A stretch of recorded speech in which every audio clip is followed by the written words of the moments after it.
নমস্কার, আমি রঞ্জিতা। আশা করি আপনারা সকলেই খুব ভালো আছেন। রঞ্জিতার আরও একটি গল্পে আপনাদের সকলকে স্বাগত। আজ রবিবার, তাই একটু বেলা করে ওঠা। আকাশ পরিষ্কার, একটু রোদ উঠেছে, মেঘও করেছে। দেখছেন, ভালো রোদ উঠেছিল, হচ্ছে বৃষ্টি।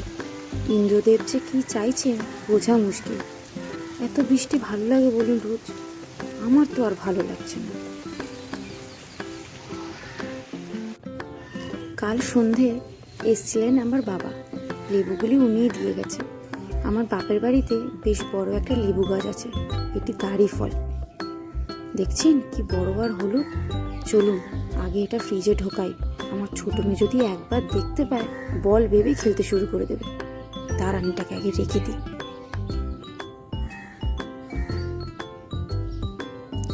আজকে বেশি কিছু রান্না করছি না দুপুরবেলা, খালি ডাঁটা দিয়ে ঝিঙে দিয়ে মাছের ঝোল আর মাংস, ব্যাস। আজ কিচ্ছু করব না, অনেকটা বেলা হয়ে গেছে জানেন। এদিকে আমার রান্নাও হয়ে গেছে। চলুন, আমার বড় মেয়ের একটা জামার পার্সেল এসেছে, ওটা গিয়ে একটু দেখে আসি। এই যে পার্সেলটা আমি মিশো থেকে কিনেছি। এতে 9 থেকে 10 বছরের বাচ্চা মেয়ের দুটি জামা আছে, টপ। দাম নিয়েছে 208 টাকা। দাঁড়ান তো একটু খুলে দেখি কেমন এসেছে। এই যে দুটো জামা একই, শুধু রংটি আলাদা। এমনই তোর পেছনের প্যাকেটটা খুলতো, দেখতো দেখতো পছন্দ হয়েছে কিনা। দেখ না পছন্দ হয়েছে কিনা, দেখো পছন্দ হয়েছে। খোলো, খুলে দেখো তো। এই সোজায় বস। ভালো হয়েছে? ওইটা খোল দেখি। হ্যাঁ, ওটাও জেরি, একই, জাস্ট কালার আলাদা। আচ্ছা, একটা পরবি? পরে দেখ, যা ওটা পরে আয়। বাহ, সুন্দর হয়েছে, দারুণ লাগছে। এখন ঘড়িতে রাত 8টা। করবো একটু চিলি পনির, তাই নিয়ে নিয়েছি এখানে 200 গ্রাম একটা পনিরের প্যাকেট। আর নিয়েছি একটা ক্যাপসিকাম আর কিছু পেঁয়াজ। পনিরগুলোকে এরকম কিউব কিউব করে কেটে নিয়েছি। একই রকমভাবে কেটেছি ক্যাপসিকামগুলো কিউব করে। নিয়েছি পেঁয়াজ, কাঁচা লঙ্কা, রসুন কুচি, আদা কুচি। চলুন রান্না বসিয়ে ফেলি। পনিরগুলোর মধ্যে সামান্য নুন,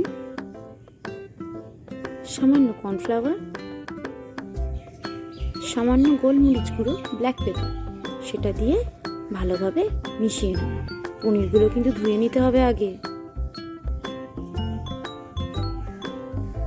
তারপরে গরম কড়ার মধ্যে সামান্য সাদা তেল দিয়ে অল্প আঁচে পনিরগুলোকে আস্তে আস্তে ভেজে নিতে হবে।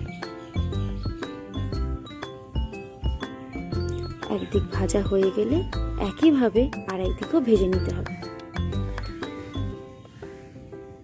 দাঁড়ান, পনিরগুলো ভাজা হয়ে গেছে, একটা বাটিতে তুলে রাখি। এবার ওই তেলে দিয়ে দেবো রসুন কুচি, আদা কুচি এবং কাঁচা লঙ্কা। ভালোভাবে একটু ভেজে নেব যাতে গন্ধটা চলে যায়। তার মধ্যে দিয়ে দেবো পেঁয়াজ কুচি। পেঁয়াজটা হালকা লাল হয়ে গেলে দিয়ে দেবো ক্যাপসিকাম। ভালোভাবে দুটি ভাজা হয়ে গেছে।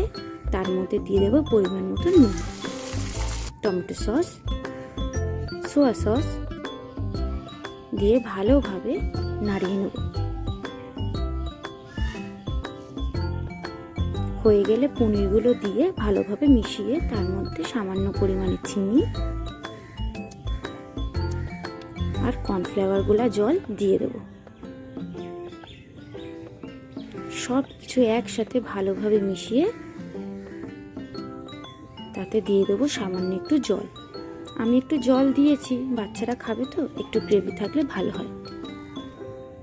ব্যাস, হয়ে গেছে আমার রাতের রান্না। এবার সবাইকে খেতে দিয়ে দিই। গল্প এখানেই শেষ করছি। আপনারা খুব ভালো থাকবেন। আমার ভিডিওটি ভালো লাগলে একটা লাইক আর কমেন্ট করে দেবেন।